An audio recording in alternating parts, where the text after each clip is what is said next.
All right, caught a break at the end of the weekend. The sun came out and it actually quit storming for a day. That's going to change later on today and into tomorrow. We're in the mid-60s.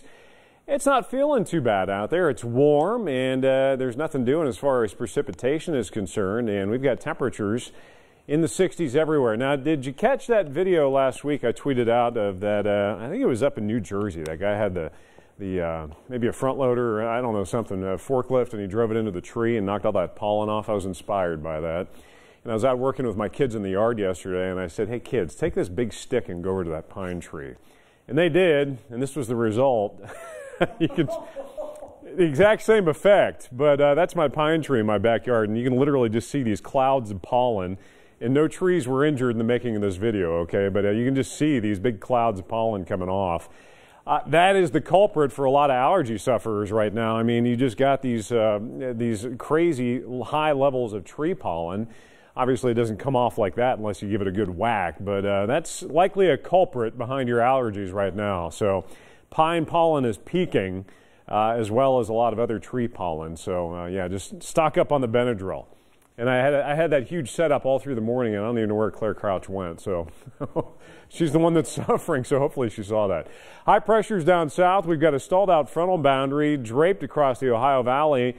And this is a very similar looking setup to last week. We've got this high threat for scattered showers and storms over the next couple of days because we've still got this front parked. Now, it'll come at a couple of different points and a couple of different ways. Today, we're more relying on daytime heating to warm it up at the surface, give us that unstable air to work with to get some storms firing. Tomorrow, we'll actually have a cool front coming in that'll spark them a little earlier in the day. And right now, everything's along that boundary out to the west. So much of your morning and even early afternoon, not a whole lot going on. Marginal to slight risk for severe storms today. That slight bubble, though, from Indy through Dayton over to the west of Columbus. Tomorrow, severe threats marginal, just barely eclipse northern Kentucky. So there's not a high threat for severe weather the next couple of days, but there'll be slow-moving storms. Could put down torrential rain. We may have a few strong storms with damaging wind gusts. And here you go. This is mid to late afternoon. Not a whole lot of development, but into the late afternoon and evening especially, that's when we'll have our chance. It'll diminish probably overnight once the sun sets. And then tomorrow, as that cool front tracks in, more widespread scattered showers and storms. So, yeah, an active couple of days on the way before things calm down by the middle of the week. Low 80s, warm and muggy, mainly afternoon, late afternoon, evening scattered showers and storms. I do think they'll diminish after midnight. We'll keep it in early.